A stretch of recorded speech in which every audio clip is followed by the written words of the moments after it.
Les SaaS, tu en entends parler partout avec les plus gros youtubeurs tech qui sortent des dizaines de vidéos sur le sujet. Pourtant, personne ne sait c'est quoi un SaaS exactement. Mais surtout, d'où est-ce que ce business model vient? Car le mot SaaS est devenu une sorte d'étiquette qu'on met sur littéralement toutes les applications que les gens font, alors que, spoiler alerte, ce n'est pas le cas. Pourtant, le SaaS est bien un business model qui a révolutionné une industrie et j'ai enquêté pour découvrir l'histoire qui se cache derrière cet acronyme. Pour comprendre d'où vient ce terme, il faut remonter au premier software.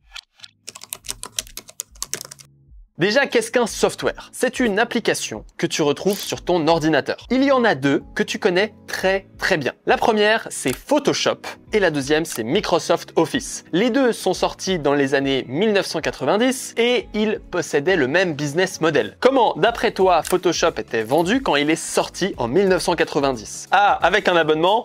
B, totalement gratuit. 3, avec une licence à vie. La bonne réponse, c'est la 3. Photoshop vendait des licences à vie. C'est-à-dire qu'une entreprise, prenons Apple, payait Photoshop pour un prix dérisoire de 885 $, qui représente à peu près 2000 $ aujourd'hui avec l'inflation. Tout ça, si tu as 20 employés, tu dois payer 20 fois 2000 $, ce qui représentait 40 000 $ juste pour installer Photoshop sur les ordinateurs de chaque employé. Une fois payé, Apple avait accès à Photoshop version 1. Un paiement très élevé, tout simple, et après tu avais accès à vie à cette version de Photoshop. Mais alors, comment est-ce que Photoshop faisait pour gagner de l'argent? Parce qu'une fois leur software vendu à toutes les sociétés possibles, il n'y a plus aucun revenu récurrent, c'est fini, c'est banqueroute, c'est ciao. Détrompe-toi. Photoshop, comme tous les softwares qui existent, était buggé. Il y avait des bugs, il y avait des features qui manquaient, etc. Heureusement, Photoshop, c'est des potos sympas, donc ils continuent à travailler sur le projet et ils amènent des mises à jour. Et donc là, tu te dis, Apple a qu'à installer la mise à jour depuis Internet. On est en 1990, tout ça, ça n'existe pas. Les mises à jour sont pas du tout gratuites et justement, il y a une mise à jour qui sort tous les ans et qui coûte 250 $, qui représente à peu près 500 $ avec l'inflation. Donc pour avoir la mise à jour, tu allais devoir payer 500 $ pour avoir un magnifique CD-ROM qui allait être livré afin de pouvoir mettre à jour les différents posts avec Photoshop. Le problème, c'est que une nouvelle version égale une nouvelle feature égale plein de nouveaux bugs. Et donc, il faudra attendre 1 an de plus pour avoir tes bugs qui sont résolus avec la prochaine version de Photoshop. Et donc ça se reproduit tous les ans. Tu comprendras qu'il y a des problèmes. Mais justement, quels sont les problèmes de ce business model? Pour comprendre comment est-ce qu'on est passé de ce modèle de lifetime licence à des SaaS, il faut comprendre tous les problèmes de ce business model. En fait, il y en a 3. Premier problème, il n'est pas continu. Une fois que tu as payé ta licence, chaque année, il faut qu'il y ait des vendeurs et des ressources marketing qui viennent te vendre la prochaine version. Parce que peut-être toi, tu es satisfait de l'ancienne version. En plus, pour chaque mise à jour, tu vas venir recevoir un magnifique CD-ROM que tu vas devoir installer dans ton ordinateur pour venir télécharger la prochaine mise à jour, ce qui est déjà pas très pratique. Donc, chaque année, les entreprises doivent payer pour avoir une mise à jour sans bug. Et chaque année, revient la même question dans chaque entreprise, est-ce qu'on changerait pas de logiciel? Il y a plein d'alternatives à Photoshop, il coûte un peu moins cher, donc pourquoi pas changer? Et donc c'est pour ça qu'une entreprise comme Photoshop va devoir mettre des ressources marketing et des vendeurs qui travaillent pour continuer à vendre leur mise à jour, pour continuer à faire de l'argent. Et les entreprises, tous les ans, ils ont le choix de potentiellement changer, étant donné que eux, ils ont payé une version à vie et qu'ils ne sont pas bloqués avec ce fournisseur de logiciels. Deuxième point, il y a des gens qui en ont pas besoin très longtemps. Imagine que tu lances ta nouvelle marque. T'es comme ça, t'as ton super produit et tu te dis, il me faut un logo et une bannière. Pour ça, je vais acheter Photoshop. Mais t'as aucun fonds. Donc tu vas devoir débourser 2000 € pour avoir accès à Photoshop. Tu vas uniquement faire ton logo en 1 mois et après ce mois, tu vas plus jamais utiliser ce logiciel. Pourtant, tu auras quand même payé 2000 $, tout ça pour un logiciel que tu utilises 1 mois. Donc il y a un problème concernant cette idée de lifetime, c'est que des personnes n'en ont pas besoin à vie. Troisième point, les entreprises peuvent pas forcément l'acheter. Quand tu commences une entreprise et que tu dois payer Photoshop 2000 $, Microsoft Office 2200 $ et tous les autres outils, tu te dis, j'ai pas les fonds nécessaires. Je peux pas me permettre d'acheter tout ça. Et donc qu'est-ce que tu fais? eh bah, tu pirates le logiciel et donc ça rapporte 0 € à l'entreprise. Autant te dire que c'était pas la méthode préférée des vendeurs de logiciels. Mais soyons honnêtes, qui c'est qui n'a pas déjà craqué Photoshop? Parce que moi, je l'ai déjà fait. Mais bon, on va pas parler de ça. Et bah, tous ces problèmes, il y a un gars qui s'en est rendu compte et qui s'est dit, il va falloir les résoudre. Et c'est à ce moment-là qu'il y a eu la création des SaaS. En 1999, il y a une entreprise qui se crée et un gars qui a décidé de se débarrasser définitivement des CD-ROM. Il s'appelle Marc Benioff et il dirige, avec d'autres personnes, Salesforce. Il réfléchit à un nouveau business model et il commence à se dire, pourquoi est-ce qu'on paye un logiciel 2000 $? Finalement, est-ce qu'un logiciel, ce serait pas un service, non? Bah oui, quand tu as besoin d'un comptable, tu le paies quand tu en as besoin. Tu vas pas lui donner 2000 $ pour travailler avec toi à vie et en plus payer 500 $ par année pour qu'il se mette à jour concernant les nouvelles lois. Tu vas plutôt le payer chaque année une somme fixe, par exemple 1000 $ afin qu'il gère ta comptabilité. Ou un avocat. Est-ce que tu payes une seule fois un avocat 2000 $ et encore une fois 500 $ tous les ans? Non, personne fait ça. Tu vas payer un avocat par heure. Parce que ce soit un avocat, un dentiste, un coiffeur ou tout ce que tu veux, ce qu'il te propose c'est un service. Et tu vas payer ce service. Et bah justement, pourquoi est-ce qu'on ferait pas des logiciels en tant que service? Ça donne Software as a Service. S-A-A-S.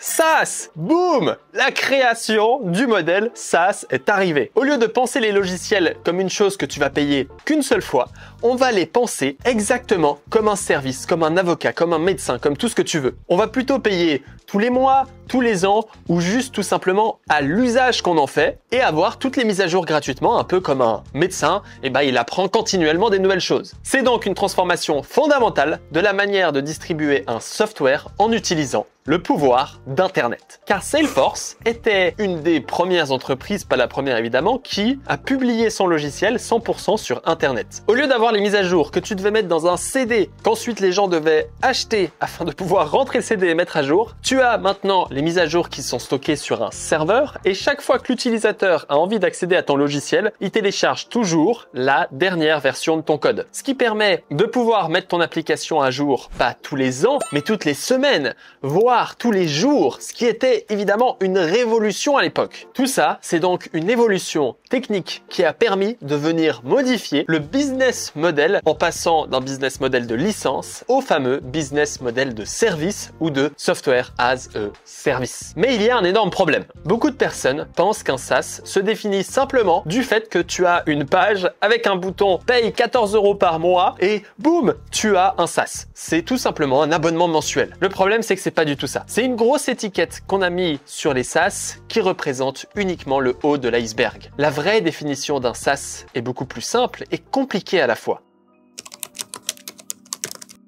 Quand on parle d'un SaaS, on pense tout simplement à une application qu'on paye 19 $ par mois. Un peu comme ChatGPT. C'est un peu la seule manière de faire des SaaS quand on va un peu sur Internet. Et si à ce moment de la vidéo, toi aussi, tu penses que c'est ça, bah merde, t'as rien compris! SaaS veut dire Software as a Service. Et un service, il y a plein de moyens de le payer. Je sais pas toi, mais mon comptable, je le paie annuellement et pas mensuellement. Encore plus fun, mon comptable, généralement, je le paie annuellement par rapport au nombre de lignes comptables qu'il a à gérer. Ton coiffeur, tu lui payes pas un abonnement mensuel. Ton coiffeur, t'y vas et tu payes la prestation. Et bah, les SaaS, c'est à peu près la même chose. Un SaaS n'est qu'un terme qui cache des milliers de business modèles différents. En fait, un SaaS vient définir pas mal de paramètres. Par exemple, est-ce que tu payes à la semaine, au mois ou à l'année ou tout simplement juste à l'usage? Est-ce que tu dois payer en fonction du nombre d'utilisateurs, de la capacité de stockage ou autre chose? Est-ce que tu vas payer uniquement ce que tu utilises ou un prix fixe tous les mois? Est-ce que tu dois payer des crédits sous forme de token ou tu as des limites par rapport au plan que tu choisis? En modifiant ces paramètres, on tombe sur une infinité de SaaS disponibles. Pour te symboliser tout ça, je t'ai créé ces différents types. Donc on peut soit choisir de payer mensuellement, annuellement, à l'usage, par utilisateur, par limitation ou par token ou par tout ce que tu veux. Prenons différentes applications. La première, c'est ChatGPT. ChatGPT standard, c'est simple. C'est un abonnement mensuel avec un prix fixe. T'as pas d'abonnement annuel. Par contre,